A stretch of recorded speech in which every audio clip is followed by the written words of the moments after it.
Welcome back, ladies and gentlemen. So last week, unfortunately, you guys did not get an episode of Downtime in the Ring, but this week it's going to be a lot more fun because we have a man who is multifaceted in a bunch of different companies, from the NHL to WWE to AEW to the XFL. We have Monteasy on today.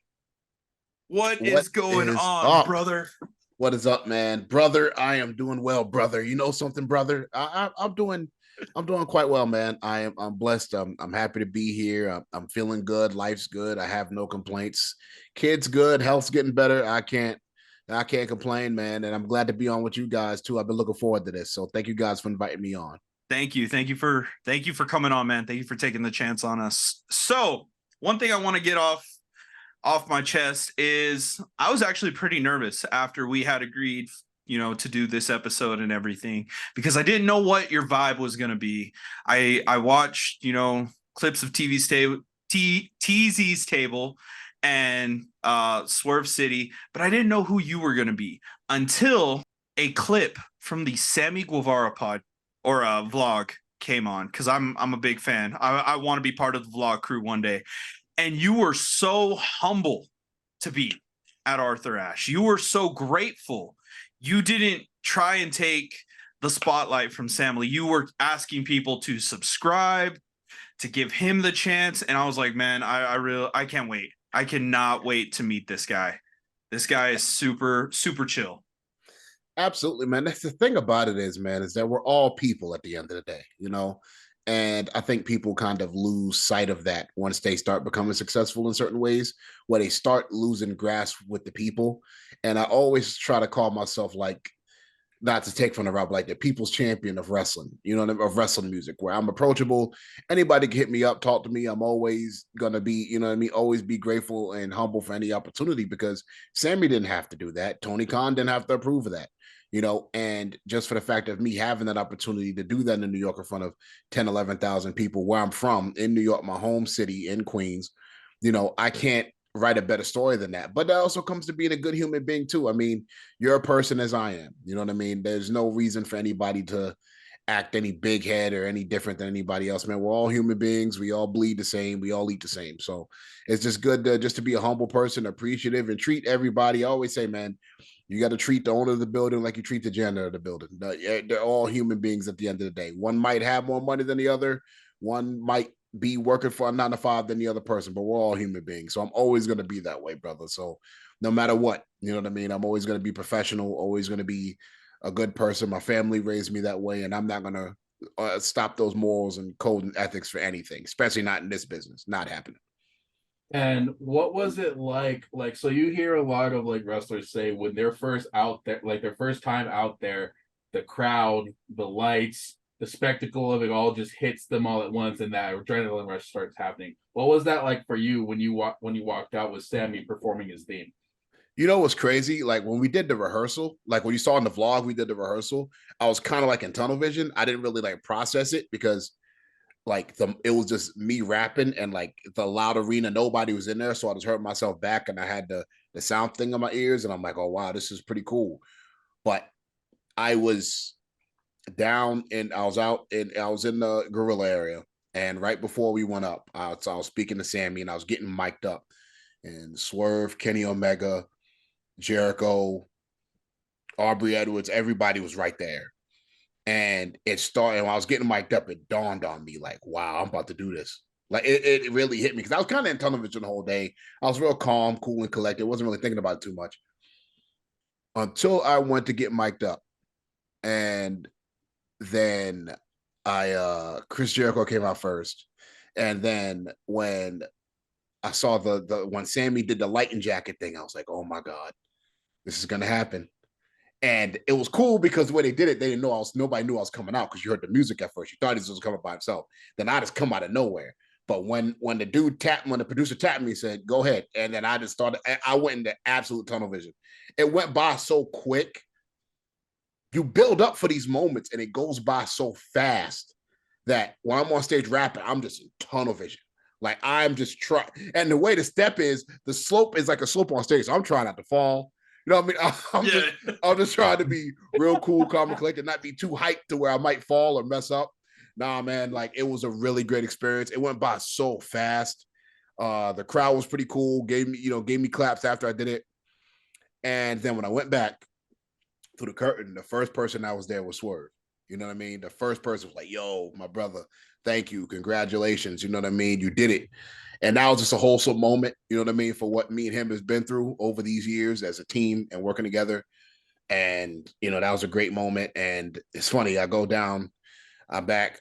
Tony Khan comes to me, gave me a big fist bump, said, "Good job, brother." And Kenny Omega was like, "Yo, that song is amazing." Everybody just gave me praise.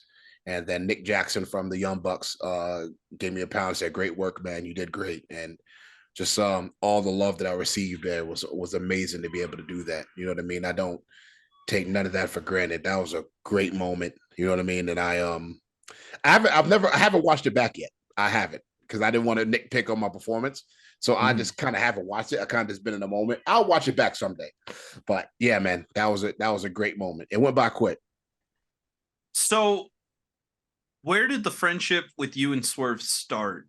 Because I saw that you had put a post, a very great post for his birthday, talking about how much he means to you. Where did that friendship begin?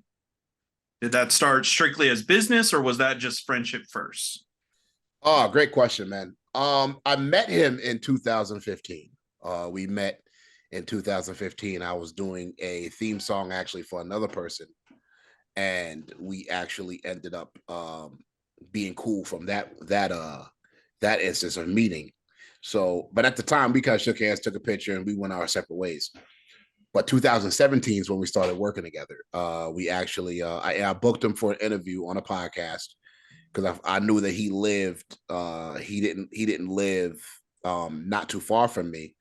So when I did that, I booked him for the podcast, and we ended up having a great interview. And it was really business at first. And he was like, "Hey man, how about we start a podcast together?" And he didn't know me very well. He didn't know me. He just threw me an opportunity. It wasn't a situation where we knew each other for a long time. He just threw me an opportunity. Didn't know me personally or nothing. I said, "Sure, let's do it." So we ended up doing it at the High Spot Network at the time, when High Spots Network was running out of Charlotte, when they was holding content. And we ended up just working together on the Swerve City podcast. We came up with a name. We was going to call it something different. I said, "Nah, man, you're the bigger brand. Let's keep it Swerve City. We're partners." And we ended up running. So we ended up, Sammy Callahan was our first director, and we did Swerve Talk at first. It was called Swerve Talk, and High Spots. And then 2017 we started that. So then we ended up branching off to end up going doing the Swerve City thing as like a group thing. So that's before he even got into music. So we ended up actually doing that together as a team. So with that being said, we just built from the indies to now. We've obviously been on the WWE network. Our content is still there on Peacock. You can check out everything that we have been going on with AEW. We've traveled all over the world doing this podcast together. And it's been an amazing thing being with him these many years, because we've grown together. As he's been in the indies and I've been doing my music thing, we've grown and our trajectories have grown together. So the story and how we've gotten to this has been amazing from the podcast. You know what I mean? We've done over 200, 300 episodes, traveled all over the world doing this, and we're still going now. So it's a great feeling. And, that's become my brother. It started business, but now it's my brother. That's the godfather to my kids. So it's definitely deeper than the industry. That's my brother. And I'm happy to see what he's doing now. I root for him. You know what I mean? I'm happy for him, and I root for him each and every day. I'm glad he's getting his moment. I'm glad I'm getting mine. So it's just, we're in the same lane. We're both on the same boat. We're both driving the ship sometimes, but that's what teamwork is. That is so cool, man. That honestly, dude, that is to first meet this person and he just gives you this opportunity. You take it, that it could either be fantastic or it could just sink in the water. That's how this show started. This is my actual brother. I pointed the wrong way. And I was like, "Hey, dude, do you want to come on for an interview with a wrestler from New Mexico?" And now we're like, what, 10, 11 episodes deep Yeah. already into interviews, just talking to people, trying to figure out how everybody got into this industry. So that's inspiring, man. I love that. I love to hear that. Thank you, bro. It's you just got to take opportunities, man. I truly believe that if you're a good person, that everything is just kind of going to work out your way. You kind of don't have to force anything. Like you guys probably didn't have to force this. It just happened, Yeah. and it's just actions. It just happens. And I think that's the great thing about even with, you guys starting this podcast or me and Swerve is about being able just to throw stuff out the wall, man. See if it sticks. You never know. Maybe we didn't have chemistry. Maybe it wouldn't have worked out, but it did because we just had an open mind. And the great thing is, even with our growth together, I always say this: me and him are outcasts. We're Big Boy and Andre 3000. You know what I mean? That's how I like to see that we are the wrestling industry. He's Andre 3000. He's the mythical star. He's the dude, and I'm the Big Boy, kind of like the common man type thing, but we're both together. You know what I mean? We're kind of like the outcasts of the wrestling industry. So we have our separate projects, and then we have stuff we do together. So it's amazing to see how this has happened, and we're still growing. You know what I mean? With both of us being in AEW, being from WWE to AEW and seeing where we're going, it's an amazing thing. So you guys keep that up as well. Keep going. You know what I mean? I look forward to seeing you guys thousands of episodes deep. Just keep pushing, man. Yep, will do. And you mentioned that you are the outcast of wrestling in terms of your two's partnership and all of your content. What other musical influences would you take into consideration whenever you're creating your music? Like who inspired you? Great question, man. Honestly, let me see. It's had different inspirations because I was born in New York but raised in Florida, so I have different type of influences. Mhm. So Nas is my favorite. So Nas was the person that influenced me. Nas, 50 Cent, Talib Kweli, back when G Unit was out the time, Lloyd Banks, and a lot of those guys. But I'm also influenced a lot by Bone Thugs and Harmony. I love Bone Thugs and Harmony. I love T.I., Ludacris, Scarface. I love Exhibit. I love a whole bunch of cultures of music. Now, the first answer like Nas and it was like the ones who inspired me to write. But my musical influences could be Sade, Red Hot Chili Peppers, Dave Matthews Band, Metallica. I was just having a strong debate about my friend about the Metallica catalog, which is funny. A lot of different influences that I have that helps me with my hip hop music. So reason why I could do like a hip hop rock song. And, because those are kind of like my influences. So I try to be well balanced in anything. Being able to do a hip hop rock song, be able to do a Bone Thugs type song, be able to do a song for the women. I try to be well versed. I have many different influences. I love Kendrick and J. Cole right now. Those are my guys. Love those guys. Mm-hmm. So my musical influences was back then. That's back in the days where we still had CDs and and different things like that. Not dating myself. I'm 35. I have no problem saying my age. So it just comes like to a different stratosphere, a different point of you're getting yourself better, and you have different influences. I believe as an artist, you need to have as many influences as possible so you don't sound the same all the time, because you guys as fans of music have different tastes. So if you want to put on a Montesi record, sometimes you want to hear a wrestling Montesi record, or you might want to hear something different from me, but it needs to have a diverse catalog so that music is all about mood, and I believe that you need to make music according to the mood. So that's how I was brought up, to make different kind of genres of music. So your career has obviously been something that most people want to have. You are multifaceted. You are almost everywhere, and that is freaking cool. What is the next goal for your career, though? Because you're always going to have to keep building. So what is the next? Where do you want to go next? In a perfect world, great question. In a perfect world, and I say, hey, Montesi, you have direct control of everything you want to do. You did AEW. Your music is played on WWE. You've done it. In a perfect world, this is where I want to be, and I hopefully could put this in existence. You know what I mean? In the existence of dream chasing and what I want to do. I want to be an executive of the wrestling music industry. And if it's just AEW, that's fine. But all over the world, I want to be a talent picker for helping other artists get opportunities, kind of like an executive. You know how Jay-Z, P. Diddy are artists, but they're also executives. I want to be an executive to help get the placements to help AEW, if let's say in the world. Mikey Ruckus could do his thing, he could be ahead of it, that's fine. But like work with him in the sense of being like like an executive, help find talent, help find maybe, you know what I mean? Like WWE had Little Uzi Vert, maybe I could like facilitate and get an Offset, get Rick Ross back, get those kind of guys and be like that executive. I don't have to be on every record. I'm cool with my Sammy song and whatever else. Give me my 2 and I'm good. But I would like to be like an executive, be like the talent picker so that, you know, the company can have the bigger brands of artists come through. I want to be an executive to help other artists and other record labels and give other artists a shot and be that executive. Still put out my music, still do my thing, but do that. And I want to take TC's Table podcast and I want to bring that to AEW. I like, you know, how they have I have 2 goals. I will say 2 goals for different podcasts. I'll tell you guys the goals. The first goal is to take TZ's Table and have that be a part of the AEW brand. Have that TZ, because I want to do like mental health, more mental health, like kind of like what Ryan Satin does for WWE. I want to do for AEW, basically out of character type thing. Ryan Satin does for them, I want to do that for AEW in the sense of interviewing the guys, get to know them outside of wrestling, talk about personal things. Like I just dropped my few clips with Kiera Hogan that's doing very well on Instagram as far as the metrics.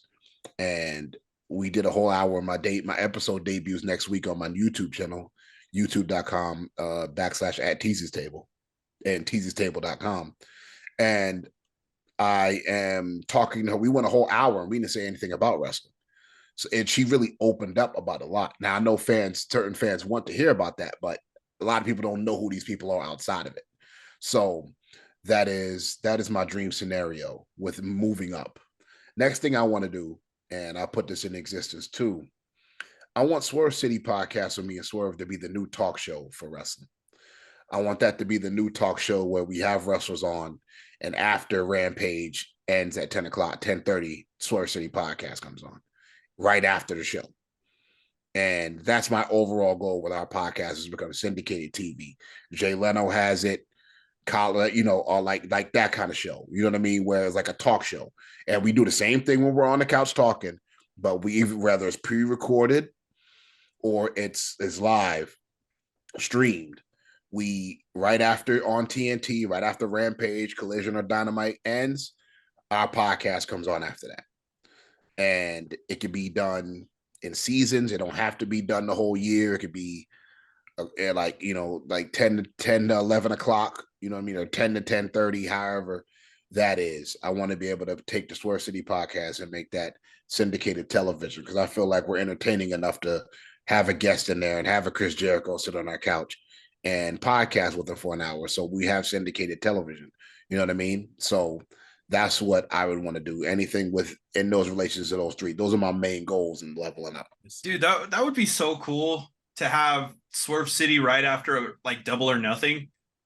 Swerve winning the world championship. He's sweating. You're excited. Prince Nana in the background would be perfect. Just that's awesome. Yeah, and then it just cuts to right to a pre-recorded podcast with us and Adam Copeland, like right there. Yeah. Yep. You know what I mean? So, like pre-recorded right there. We can do it backstage or whatever, live, whatever. But that's my overall vision and what I'm seeing. That would be cool. And so in terms of wrestling themes, there's clearly 2 people in that industry that are just as famous as the wrestlers that they make the themes for. Dale Oliver of TNA and what's his name? Jim Johnston from WWE. Jim Johnston.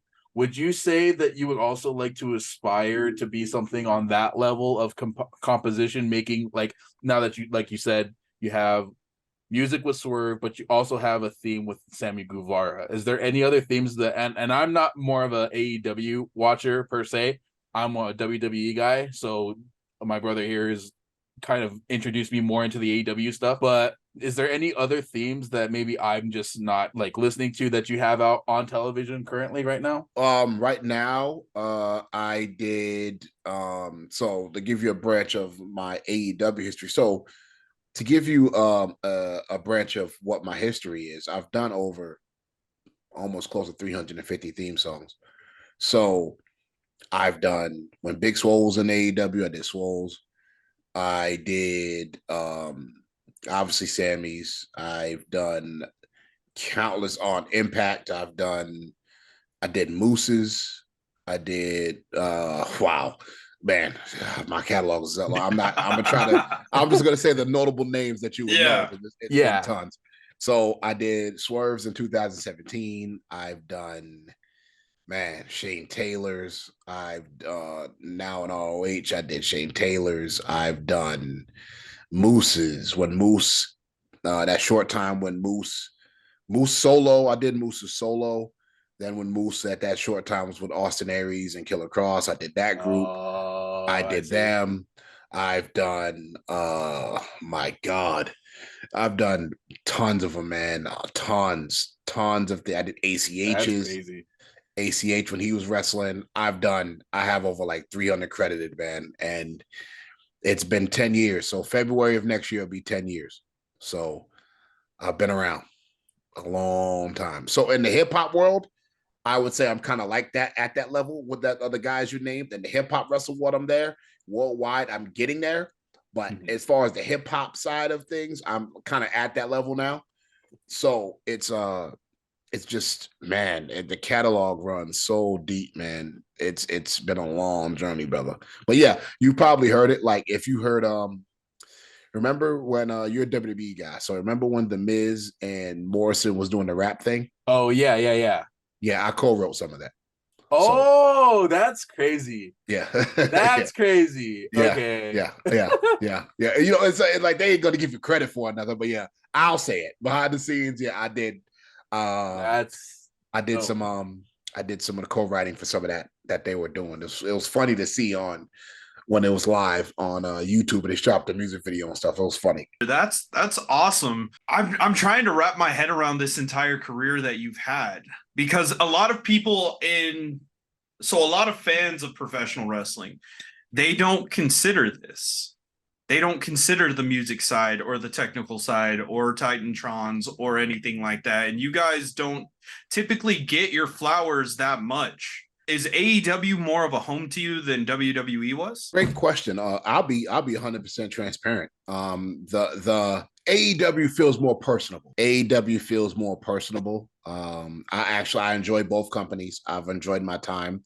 WWE was great. AEW was great, but just my experience, it's been more freedom for me with AEW. I feel like there's more or less yellow tape with certain things, and I'm able to have my creative freedom. Like if I want to have a wrestler in my music videos, I don't have to go through the yellow tape that I would have to go through with WWE.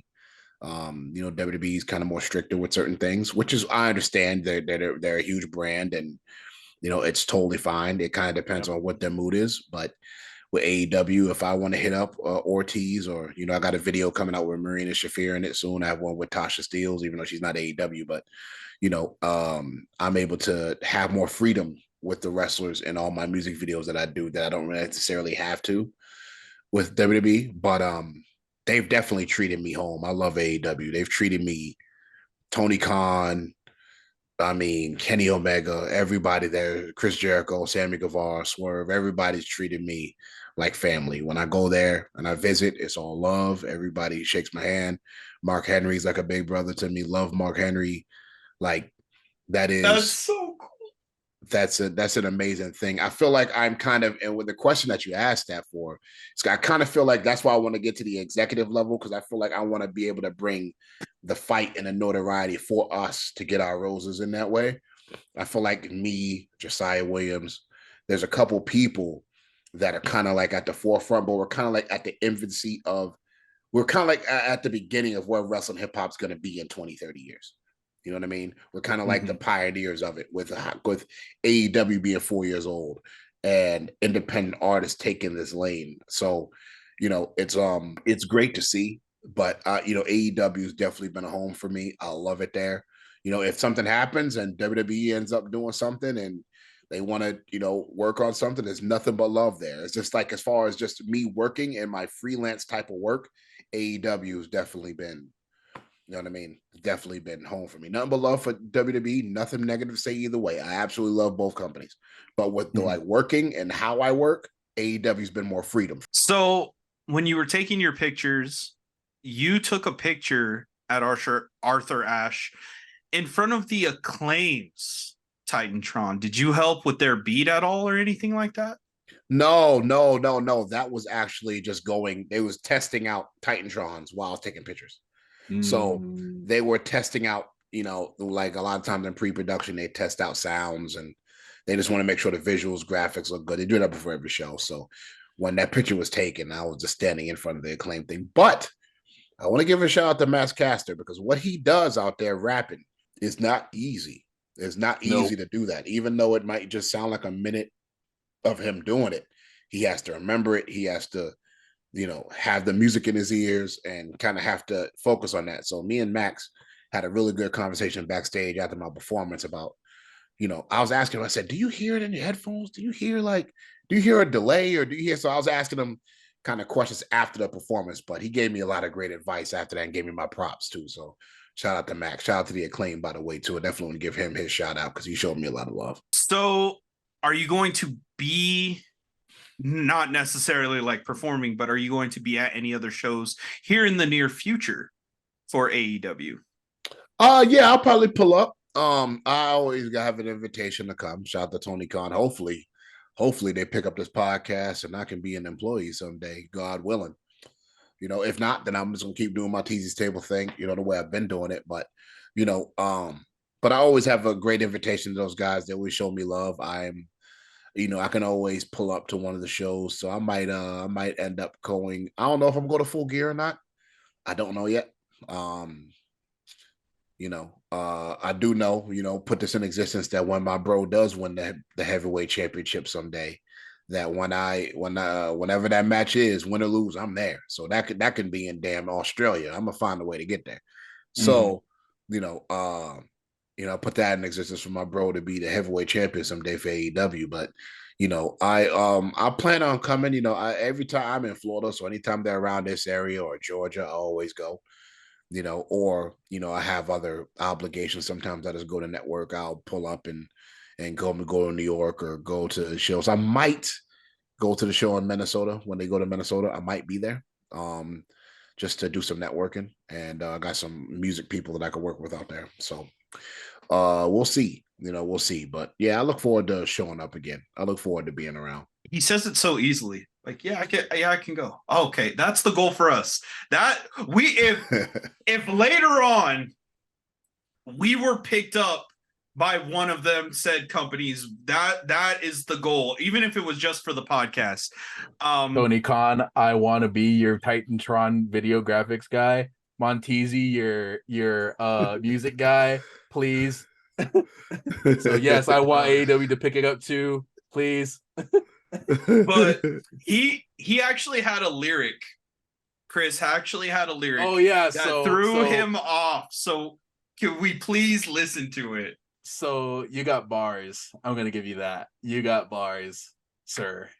And so going through your catalog, because when my brother had told me that we were gonna be interviewing you, so I love listening to new artists that I've never really listened to. I listened to Swerve stuff briefly, but I was more of a fan of him as a wrestler than his rap career, but I haven't been properly been listening to his stuff. Earlier I start listening to your catalog and you had one line that got me kind of like, oh shit.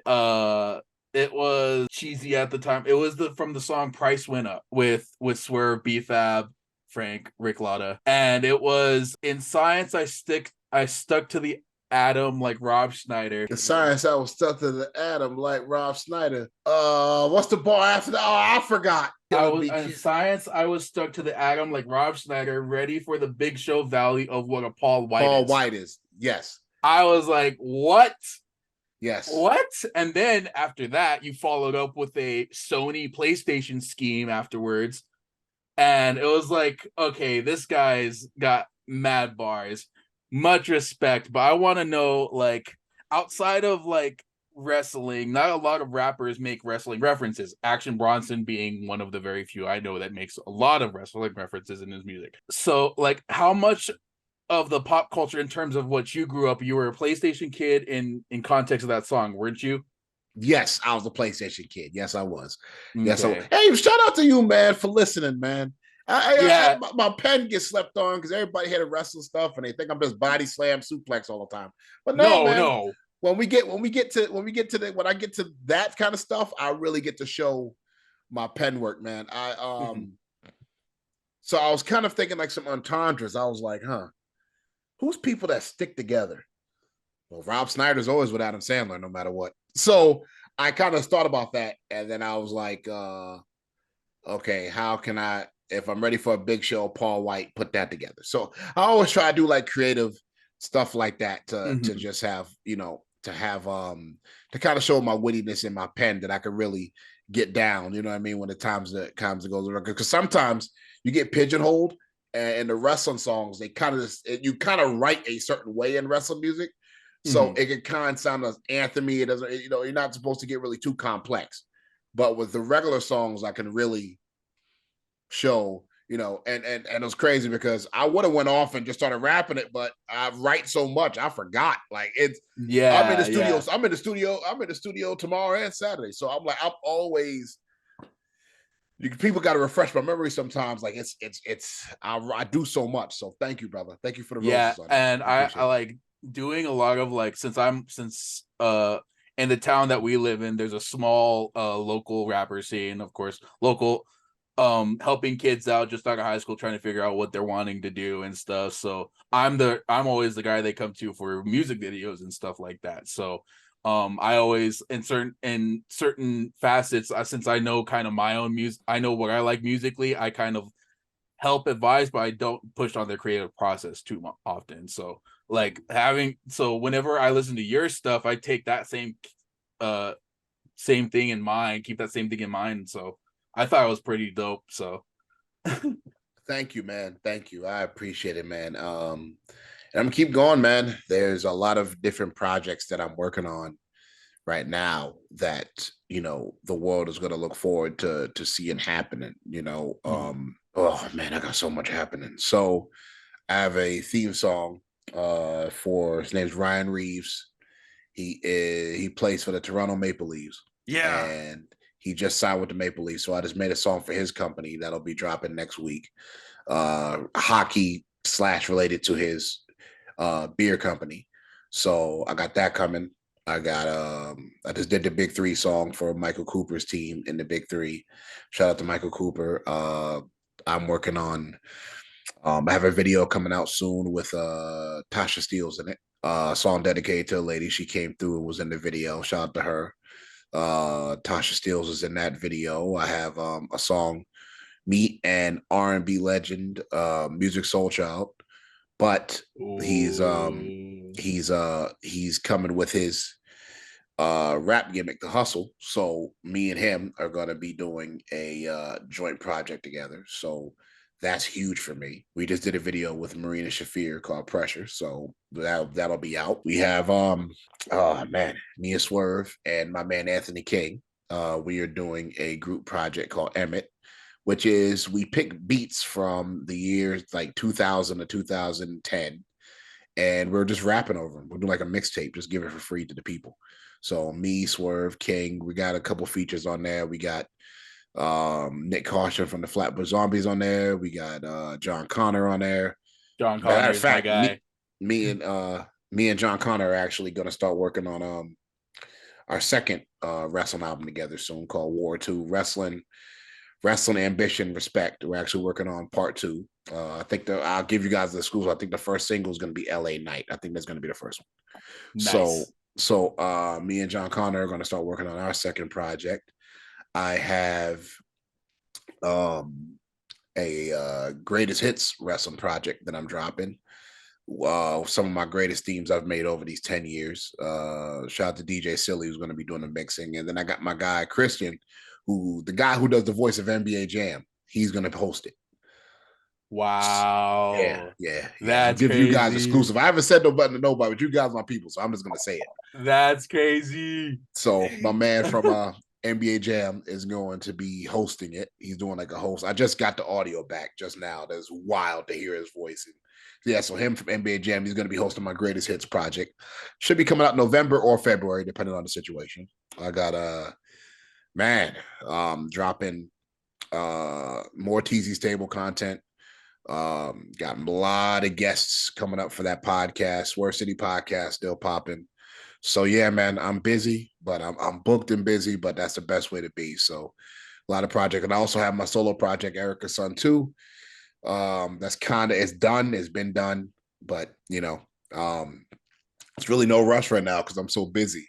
And to give you guys an exclusive, I'll be also dropping my single with Rich Boy, Throw Some D's. Me and him are dropping a song very, very soon too. So I'm busy, brother. I am booked and busy. I know that's a lot, but it's just to keep everybody informed of what I'm doing. I got a lot going on. I'm also looking forward to making y'all song too, man. What's up? Oh yeah. We're gonna talk after this. I got way too hyped, but yes, because everybody, you just let everybody know. Yes. Yeah. So scratch all that other stuff. I'm ready to work on y'all stuff. Yeah. For people who don't know, Monteasy and us and ourselves will be working together on creating an official Downtime in the Ring theme song. So be on the lookout for that. And we'll get right back with you. Yeah, dude, I got way too hyped.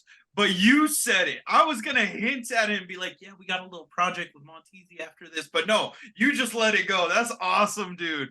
I'm so hyped. I'm excited to do it for you guys. I thoroughly believe in what you guys are doing. Mm-hmm. And not only just from the business aspect of things, but just because I believe I was in this situation with you guys, the way you guys were in 2015 when I first started with my podcast. And I had no idea what I was doing. Zoom wasn't even out at the time. Maybe it was. I didn't know how to use it. And I just started. And I never forget that.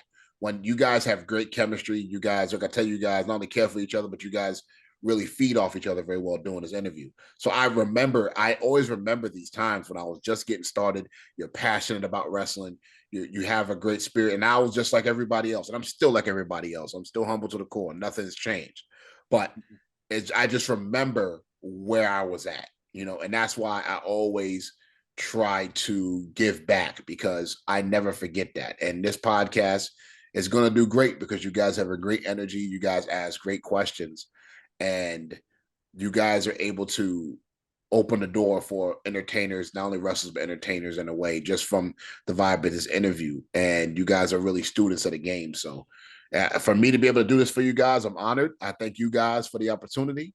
And we're going to make history together, man. I'm going to give you guys my best stuff. And Chris, I'm going to throw you some double entendres in there so you can catch them, too. Oh, do it. Please. I'm going to throw you some doubles. I'm going to throw you some double. I'm going to throw a triple and quintuplet in there, too. I got you. I got something for you, brother. Do it. I got you. You. So the reason why you took a chance is when you messaged me back was because of one Oos in particular. What is your relationship with him? What is your relationship with Zilla? Man, I think Zilla is literally, in my opinion, this man is it. The man got the package, bro. The man is it, bro. You know what I mean? You just know when somebody's a star.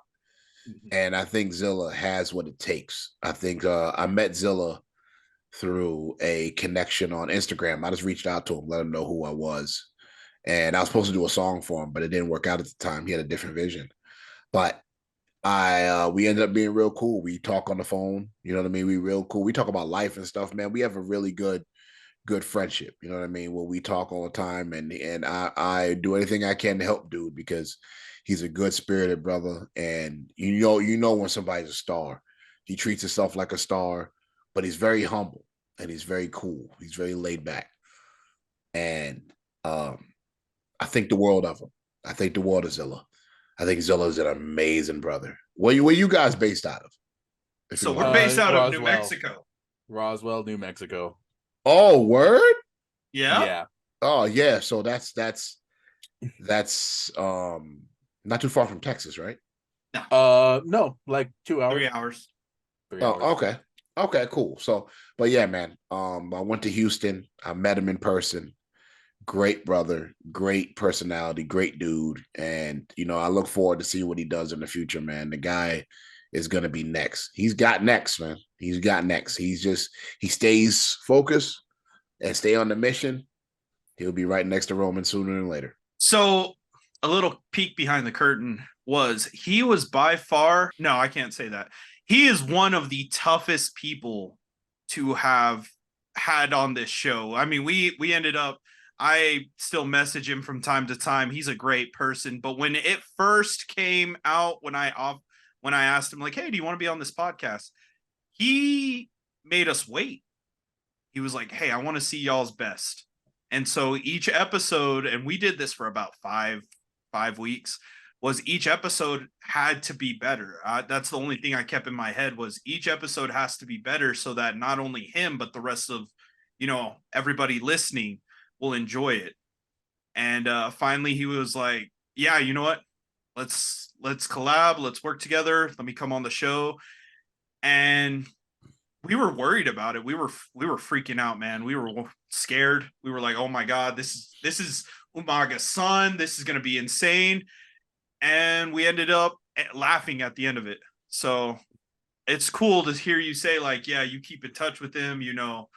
He's a good dude," because that's the vibe we got. And I could tell that people are probably intimidated of him when they first meet him, but no, that's not the vibe we got at all. Nah, man, good dude, man. I think he has a great future. I think he has everything that it takes to make it. He has the vision. He has the aura. He has everything that it takes. You know what I mean? And he follows his cars the right way. He'll be there soon enough, man. He really has it. Some people just has it. There's nothing you could do about it. There's nothing you could do about it when you have it. Some people don't have it, but they have other things that make up for it. And then some people can just have everything it takes. They're just born with it. You know what I mean? They don't have to force it. And he's one of them guys. So as we begin to wind down, start going towards the end of this, how exciting is it for you that now Swerve is starting to get the rocket on his back? Because next week at Title Tuesday, he goes up against Danielson for the number one contender spot for the TNT Championship. He just had probably one of the most entertaining matches at Wrestle Dream. Promo work is top notch. How does that, you being one of his best friends in the world, how does that feel? Getting to see all of that, getting to be by his side for all of that. It's crazy because when you know somebody's story and you know somebody personally and you know the moves that they made to get to that point and you know the trials and tribulations that they've been through, it's more of an emotional attachment to it. I root for my brother. I really want my brother to be the best that he could be, and I look forward to making his Hall of Fame and induction speech someday. I really do look forward to being there to do it. I told him, I said, "Look, bro, I need to do your speech." That's all I'm saying, because I really believe that he is one of the most talented people. When I taught him to do music, the man took it and ran with it. I never saw somebody adapt the music as fast as when I gave him the keys and he took it and ran with it. You know what I mean? I never seen somebody catch on. He's one of the best adapters I've ever known to anything to be successful. And in the entertainment industry, you kind of got to be a chameleon. You got to change colors to a certain thing. Not saying you got to be a bad person, but you just got to know how to move. And he is a phenomenal person. To see where he has built his career, starting in independence, starting as with the Shaka Khan music, figuring it out, grading that, to being Kill Shot, to going to WWE, winning the North American title, doing a thing with Hit Row, then going to AEW and totally reinventing himself. He's reinvented himself so many times, and it's not easy to do. I always say he thinks like a musician, not a wrestler. He thinks outside of the wrestling game because he reinvents himself all the time. To see him now having a hit record now, you know what I mean? And I'm in full support of him. You know, he's got Prince Nana doing. They have a dance going viral in the wrestling world, branching out to him working with now Kevin Gates and Rick Ross, and to see what he's done. You know what I mean? To have them on national television with him, I couldn't be more proud of him. And that's the thing about brotherhood and friendship. I just did AEW, did 11,000 people. He was there for me. He was the first person to cheer me on and was there for me. Same thing with me for him. And the thing about teamwork is that sometimes you're going to score 40 and sometimes you need to play defense and grab rebounds. And you need to contribute in other ways. Sometimes you need to pass the ball. He's got the hot hand. So I'm going to do everything that I can to pass him the ball. And I'm going to play defense and grab rebounds and contribute in other ways when it's his turn to score. When it's my turn, he passes me the ball and I do the same thing. And when we're on Swerve City Podcast, we pass the ball to each other. We both score 40. That's the thing about friendship. That's the thing about brotherhood. I'm pretty sure it's the same thing with you two guys and what you guys are doing as family. You pass each other the ball. You look out for each other. You build. You know what I mean? There's sometimes where Chris got the hot hand on the interview and you just let him roll. Sometimes you rocks where you just where Chris just throw you the lob and you slam dunk it. It's all energy and it's all teaming up together to be able to do that. So I couldn't be more proud of him. I'm happy for him to get his roses. I believe he'll be the first Black AEW wrestling champion. And regardless of what, he'll be the champion someday. And I'm thoroughly proud of my bro Swerve for what he's done. I've seen the journey, and this is only the beginning. He will be one of the greatest of all time when he's done. So I'm happy for him. I love it. That's awesome. That's so cool. That's so motivating. So as we wrap up, where can everybody get a hold of you? I know you threw out TZ's table, but where can everybody reach you, man? Let's try to get as many years as we possibly can to you. You deserve it, dude. Thank you, brother. I would say, first of all, you guys go to www.tzstable.com. That is the branch for everything. My Twitter, my Instagram, my podcast, my music, everything's there. Go to tzstable.com, funnel all the direct networks are there. I do, many Q&As with the fans. I always like that. I'm gonna start going live on YouTube and talk to the people. Start doing many different interactive things, but you guys can go to tzstable.com first of all, at TZ Jones on Instagram, Twitter, things like that, things of that nature. You guys can follow me there. You guys want to book me for anything, monteasybookings@gmail.com. That is my management or me personally at monteasytv@gmail.com for anything associated with all bookings that you guys want to hit me up for. Follow me on Spotify, Apple Music, everything in Monteasy. Make sure you support the music. I have many great projects dropping. Like I said, me and John Connor, me and Music Soul Child as the hustle, his rap alter ego. Me and Swerve are dropping new stuff. Man, I'm steady in the studio, working on new projects, things that work of that nature. Looking forward to doing your guys' songs. So it's a lot in the works, man. And I am more than happy and appreciative of this. And thank you for this great interview, man. It was refreshing to be able to have this kind of interview. So I appreciate you guys, and I'll support you guys any way I can. Thank you. Thank you. Thank you. All right, ladies and gentlemen, remember to like, comment, subscribe, and we will see you in the next video.